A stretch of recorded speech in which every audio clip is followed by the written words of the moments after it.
పచ్చని కొండలు, మనసును హత్తుకునే ప్రకృతి అందాలు, జలపాతాల పరవళ్లు ఇలా ఎన్నెన్నో అందాలు విశాఖ మన్యం సొంతం. ప్రకృతి ఒడిలో సేద తీరాలనుకునే వారికి ఈ పచ్చని ప్రాంతం ఓ మంచి విశ్రాంతి కేంద్రంగా విరాజిల్లుతోంది. మన్యం మండలాల్లో ఏ మూల చూసినా సుందర దృశ్యాలు సాక్షాత్కరిస్తూనే ఉంటాయి. ముఖ్యంగా అతి పెద్దదైన కొత్తపల్లి జలపాతం పర్యాటకులకు కనువిందు చేస్తోంది. ఇంకెందుకు ఆలస్యం, చూద్దాం రండి.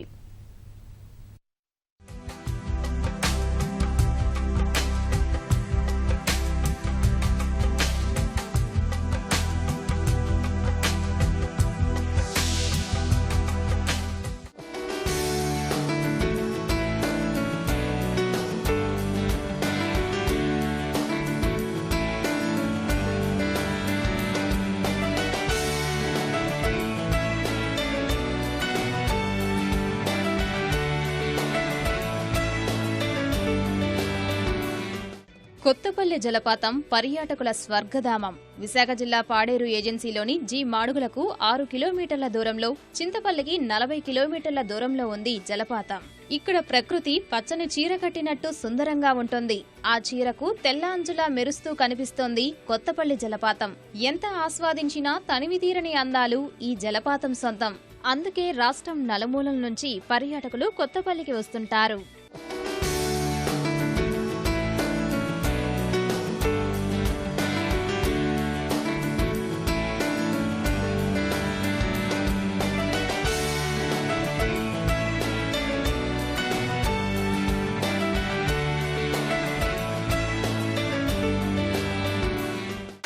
నేను నా స్నేహితులందరూ ఒక 12 మంది కలిసి చూడడానికి వచ్చాం. ఈ కొత్తపల్లి వాటర్ ఫాల్స్ అండి. ఇక్కడ రైడింగ్ అయ్యి చాలా అరేంజ్మెంట్స్ చాలా బాగా చేశారండి. మా కొలీగ్స్ అందరూ, మా నాతో పడుతున్న వాళ్ళు, మా ఫ్రెండ్స్ కూడా చాలా ఎంజాయ్ చేశారు. కొత్తపల్లి జలపాతం పాడేరు అనకాపల్లి రహదారికి ఆనుకుని ఉండటం వల్ల ఐటీడీఏ ప్రాజెక్టు అధికారి హరినారాయణ్ వనవాసి కళ్యాణ యోజన పథకం ద్వారా ₹1 కోటి వెచ్చించి అభివృద్ధి చేశారు. మెట్లు అవసరమైన చోట 2 వంతెనలు ఏర్పాటు చేశారు. 2 చోట్ల దర్శనీయ కేంద్రాలను నిర్మించారు. మరికొన్ని సౌకర్యాల కల్పనపైన అధికారులు దృష్టి పెట్టారు. ప్రమాదాలకు తావు లేకుండా అక్కడక్కడ రైలింగ్ ఏర్పాటు చేశారు. జలపాతం చెంత నిలబడి ప్రకృతిని వీక్షిస్తూ ఫోటోలు దిగుతూ పర్యాటకులు హద్దేలేని ఆనందంలో మునిగిపోతున్నారు. చాలా మంది చెప్పగానే ఇక్కడికి వచ్చాం. చాలా ఆహ్లాదకరంగా ఉందండి. చూడడానికి చాలా మనసు చాలా ఆహ్లాదంగా అనిపించింది. ఇది 3 స్టెప్పులుగా ఉంది. గవర్నమెంట్ కూడా చాలా బాగా ఏర్పాటు చేసిందండి. ఈ యాత్రికులు ఈ వాటర్ ఫాల్స్ చూడడానికి, ఈ రైన్స్ కిందకి దిగడానికి ఈ సదుపాయాలు మాత్రం చాలా చక్కగా చేశారు. ఎవరు వచ్చినా ఏ ప్రమాదం లేదు. చక్కగా వచ్చి వాటర్ ఫాల్స్ చూసి చాలా ఆనందించి వెళ్ళడానికి సదుపాయాలు చాలా బాగా చేసింది గవర్నమెంట్. చాలా ఆనందంగా ఉంది. చాలా చూడడానికి చాలా ముచ్చటగా ఉంది. ఈ జిల్లాలో ఇంటిలో ఇలాంటి ఫాల్స్ ఎక్కడ కనపడలేదు నాకు. తర్వాత వర్షం పడితే దీనికి చెట్లు స్టెప్ బై స్టెప్ షెడ్లు అరేంజ్ చేస్తే మంచిది అనిపిస్తుంది. ఏజెన్సీ 11 మండలాల్లో కొత్తపల్లి జలపాతం బాగానే ఉంది. అయ్యప్పలకి స్నానం చేయడానికి అదే ప్రభుత్వం చాలా నీట్గా తయారు చేసింది. శీతాకాల సరదా విడిదిగా కొత్తపల్లి జలపాతం పర్యాటకులను ఆహ్వానిస్తోంది. అందుకు తగ్గట్టుగా అధికారులు జలపాతాన్ని విహార కేంద్రంగా తీర్చిదిద్దారు.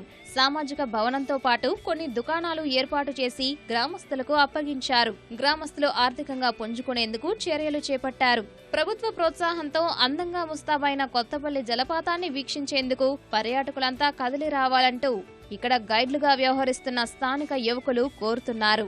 మా ఆంధ్ర రాష్ట్రంలోనే అతి ప్రాముఖ్యమైనది కొత్తపల్లి జలపాతం అండి. మా గ్రామస్తులు ఎంతో శ్రమించాము. దీన్ని అభివృద్ధి చేయడానికి, బయట ప్రపంచాన్ని తెలియచేయడానికి ఎంతో శ్రమతో చేశామండి. దీనికి రవాణా సౌకర్యం అంటే పాడే నుంచి వచ్చిన జీమాల్లో వచ్చాక, జీమాల నుంచి ఇక్కడ 6 కిలోమీటర్లు అండి. చింతపల్లి నుంచి అయినా రావచ్చు, పాడే నుంచి అయినా రావచ్చు. చూడడానికి ఇదే సరైన టైం కాబట్టి వచ్చే పర్యాటకులకి అన్ని విధాలుగా మెట్లు ఏర్పాటు జరిగింది. మనకు ఎటువంటి బాధలున్నా ఇక్కడ వచ్చి చూస్తే కాస్త ఆనందం కలుగుతుంది. కాబట్టి ఇటువంటి జలపాతాన్ని చూడాలంటే మనకు ఎంతో అదృష్టం కావాలి. కాబట్టి వస్తున్న పర్యాటకులు కూడా తప్పనిసరిగా రావాలి, ఇటువంటి ప్లేసులు చూడాలి.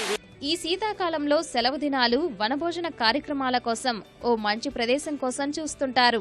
అలాంటి వారందరికీ కొత్తపల్లి జలపాతం లాంటి ప్రకృతి సిద్ధ అందాలతో అలరారే విశాఖ మన్యం సాదర స్వాగతం పలుకుతోంది.